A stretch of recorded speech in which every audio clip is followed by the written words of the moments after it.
You're listening to the Top Shelf Creator Podcast. In today's episode, we talked about gratitude.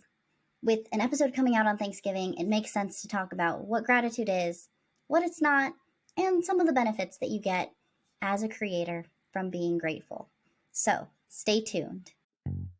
Hi, I'm Kabrina Budwell, and you're about to experience the best way to create a thriving creator business online from other creators just like you, who are making a full-time living doing what they love. We are here to help you create a sustainable business that helps you more than survive, but thrive. Get ready, because this is the first creator podcast to give you clarity, strategy, and tactical solutions to position yourself in the market, create systems that convert, and harness your influence to scale your community. Welcome to the Top Shelf Creator Podcast.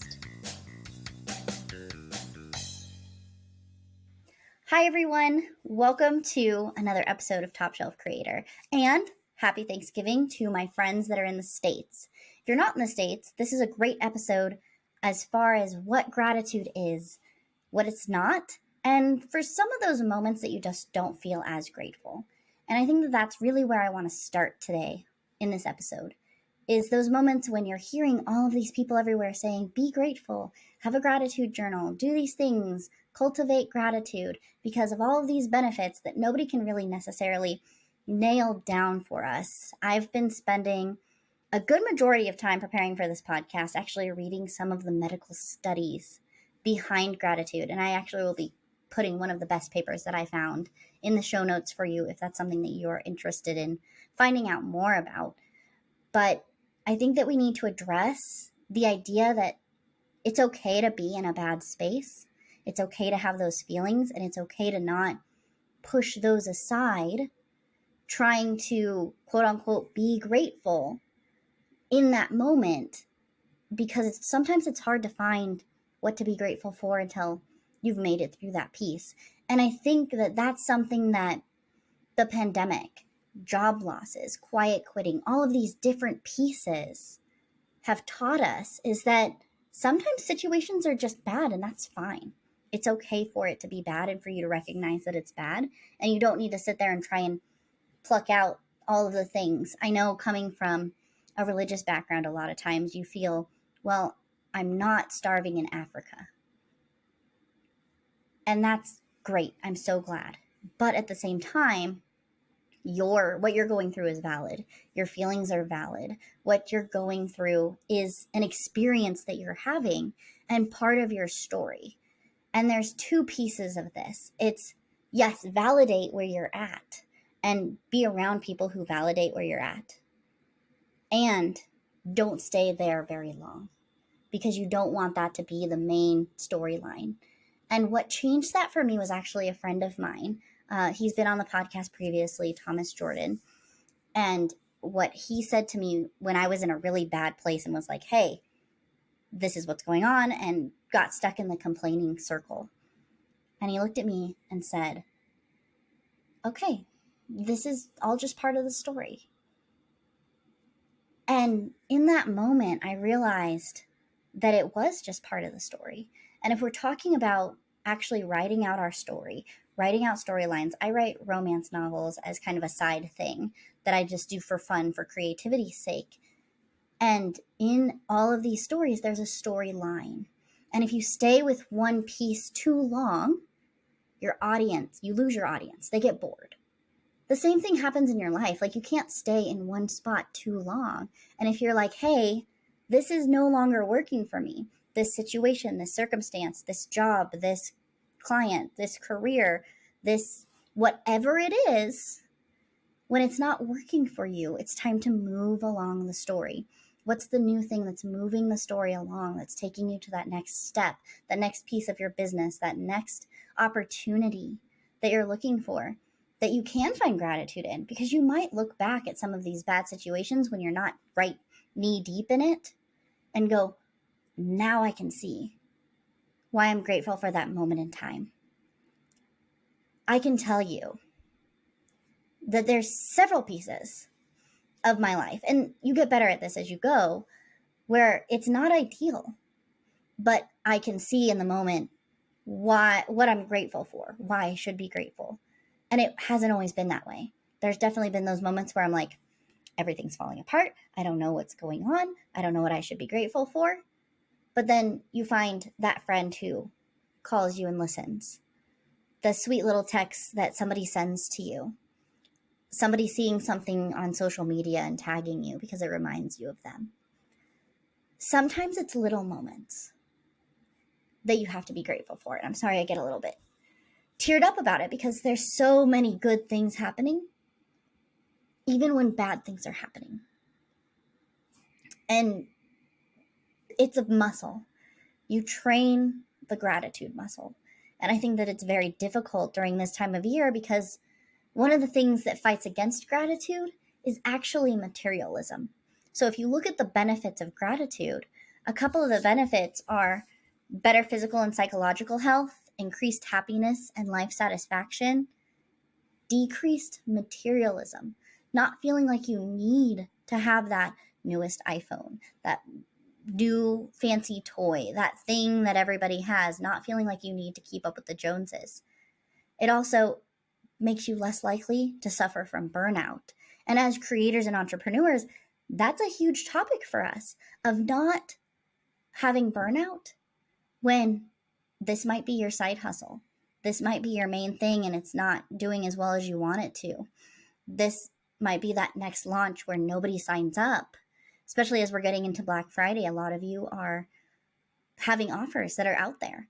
And for those of you who are doing fantastic, I applaud you. For those of you who aren't, I applaud you because you did it. You got out there. You're gaining eyeballs, and that's the important thing. But being grateful for what you're learning from this situation is also going to help you not be burned out to do it again the next time. And one of the other things that I found interesting is that it reduces inflammation. And isn't it funny that how we feel about a certain situation, that feeling, that emotion, is actually tied to how our body is responding to different things.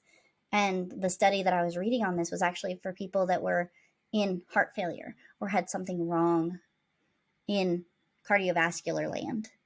And so it decreased the inflammation that they had. So that feeling of just being so grateful. And I mean, for me, that feeling is always in my chest. And I just found that was a very interesting dynamic to have there. So now that we kind of have gotten that piece out of the way of it's okay to not feel grateful right this second, and don't feel like this episode is telling you that you need to sit down and figure out what you're grateful for and start a gratitude journal and do all those things. All those things are fantastic, but you don't have to do any of them. You can if you want to, and it might be the best way for you to feel grateful. I don't have a gratitude journal. I just journal in general, and I write, and I tell stories, and when things strike me, I'll voice note them into my phone because I want to be able to remember those moments. And whatever works for you. It doesn't have to look a certain way. It doesn't have to be this thing that you do. Are gratitude journals great? Are they a good way if you're an A personality who needs that nice structure? They are. They're fantastic. But it's not something that you absolutely have to do. And it's okay to not feel grateful in this moment. So what is gratitude exactly? And how do we get to a point of feeling grateful for what's happening, good and bad? So people have called gratitude the mother of all virtues. The reason is because there's a lot of research that shows that gratitude actually births a lot of the other virtues that we love. So that's one thing to consider with gratitude. I was the stickler when everybody was like, oh, you need to find this thing that you're grateful for. In those bad situations, being like, no, there's really nothing here. And people don't understand that there's really nothing here. And for my friends that have also been through traumatic backgrounds, I see you. And it can be very difficult to find gratitude in those moments, and giving yourself a break and recognizing that is totally fine. But gratitude from a scientific standpoint, they've broken it down into a couple different things of emotional, virtue, and behavior. So an emotion is when I'm feeling grateful for something. A virtue is when I'm maybe doing something out of gratitude. having something that I'm giving to somebody. They refer to it as reciprocal altruism. So it's that idea of I'm doing something for you in order to gain a friend, so that ideally you would do that back for me. And it doesn't have to be selfish. I know it's easy to look at that and go, well, if I buy somebody coffee today, the idea is that they'll buy me coffee in the future. And it doesn't have to be as cut and dry as that. A lot of times this is subconscious of I'm doing something nice for you because I want to gain that camaraderie, because we're all coming from that tribe mentality. We want that safety in numbers, that those friends, those colleagues, those family members to come alongside us, because we know that we can't do life alone. And we see this even in, they've gotten it down to even fish doing this for each other and giving of themselves, even if it takes away from them at that moment, which is fascinating. But gratitude as a definition comes down to 2 steps: recognizing a positive outcome, and that outcome was from an external source, which I found interesting too. I was actually trying to find an example of when I was grateful for something that I did for myself, and I couldn't find one. If you can find one, I'd love for you to @ me on social media at Top Shelf Creator and let me know what yours was. But when I've been grateful for something, it's been, for a beautiful day outside, which is something outside of myself, for somebody being sweet enough to buy me lunch one day, of being grateful that, a medical thing came back in the way that it should. Talking to different people within the last couple of days, that's what it seems to be, is like, I'm grateful for the fact that this happened. And it tends to be outside of yourself, from some kind of external source. So this is changing our strangers into friends. So gratitude is so much more than just, you need to have this feeling. And I think that's where I feel a lot of people are talking about it from that perspective of, you need to be grateful because it makes you feel better. It makes you, here's all the benefits of being grateful. Yes, and gratitude and being grateful puts you in a space of turning strangers into friends.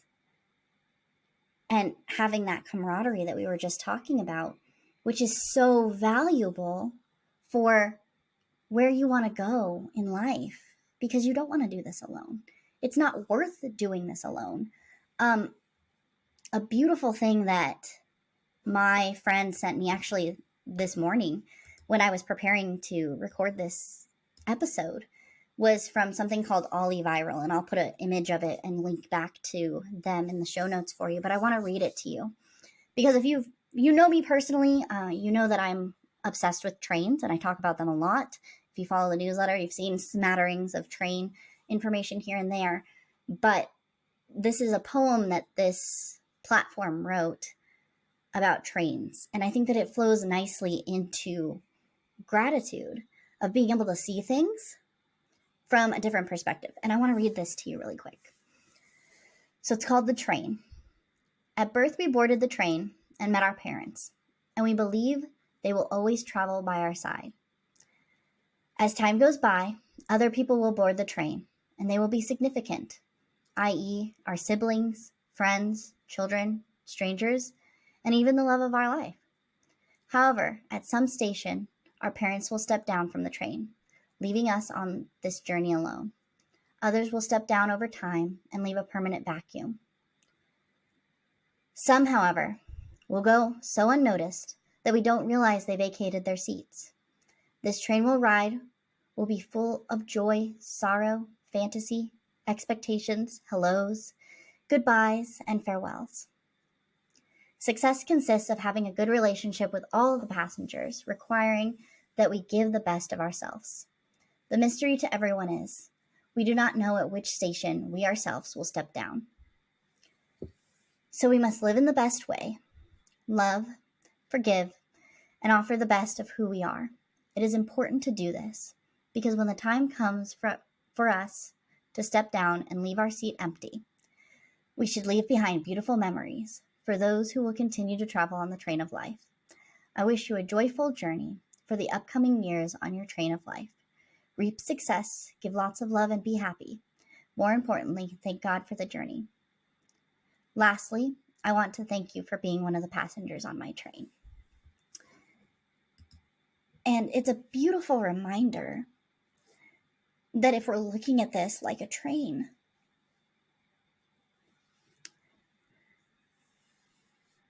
people get on and get off at different times. The thing for you as a creator and an entrepreneur is that your audience are some of those people. And some of those people are going to get on your train, and you are going to make a huge difference in their life by one sentence that you say. And they might be on for a real short run with you.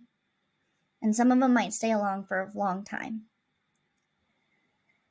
And I can tell you, from an entrepreneur standpoint,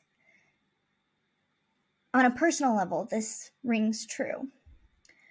But also on a professional level, I've had amazing people come into my life that were my clients, that I've seen do amazing things, that I've watched step into their greatness.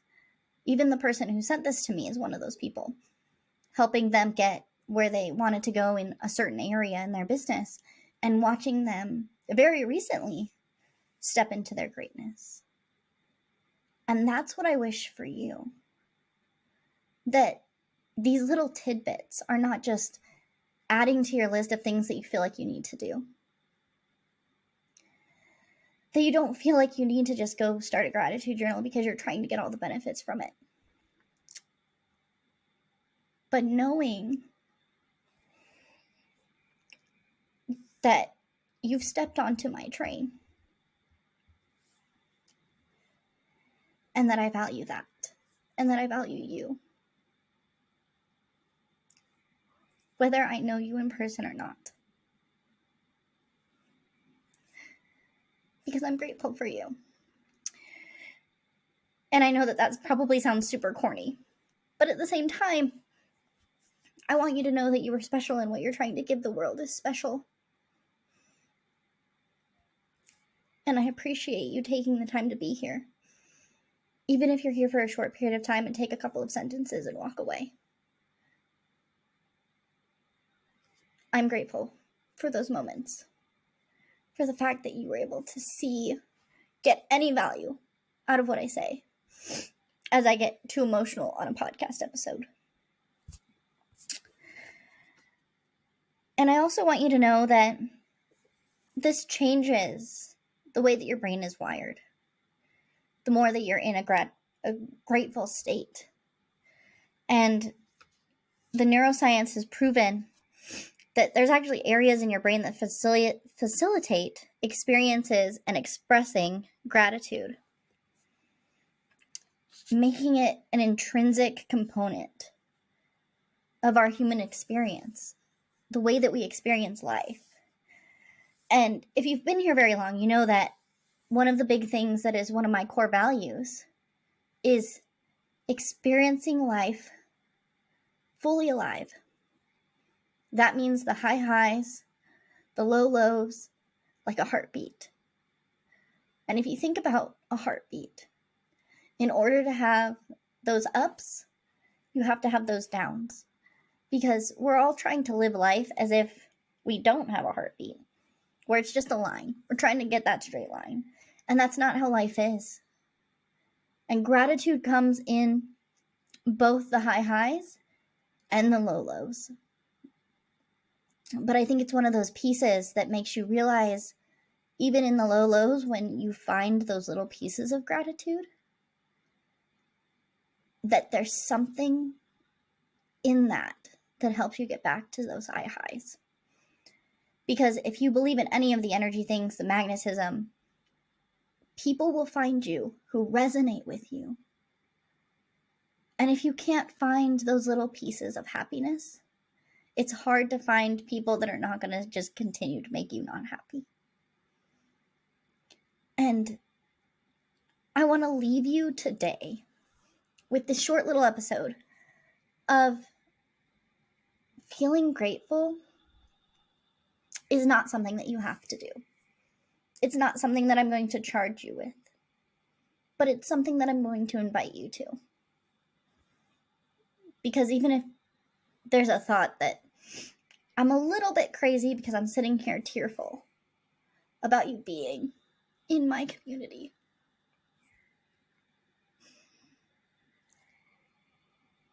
I want you to know that this was started for you.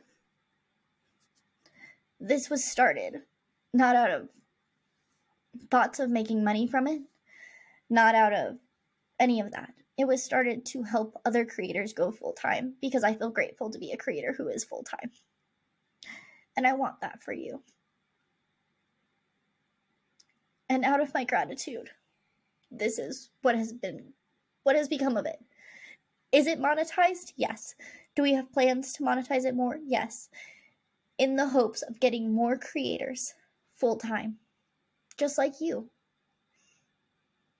And so I wish you the most beautiful, lovely, amazing Thanksgiving. And I can't wait to see you next time on Top Shelf Creator. Thanks for listening to the Top Shelf Creator podcast. You can find us on Instagram and TikTok at Top Shelf Creator. We hope you enjoyed this episode, and we would love to see you share it with a friend and give us a review wherever you listen to help us reach more creators just like you.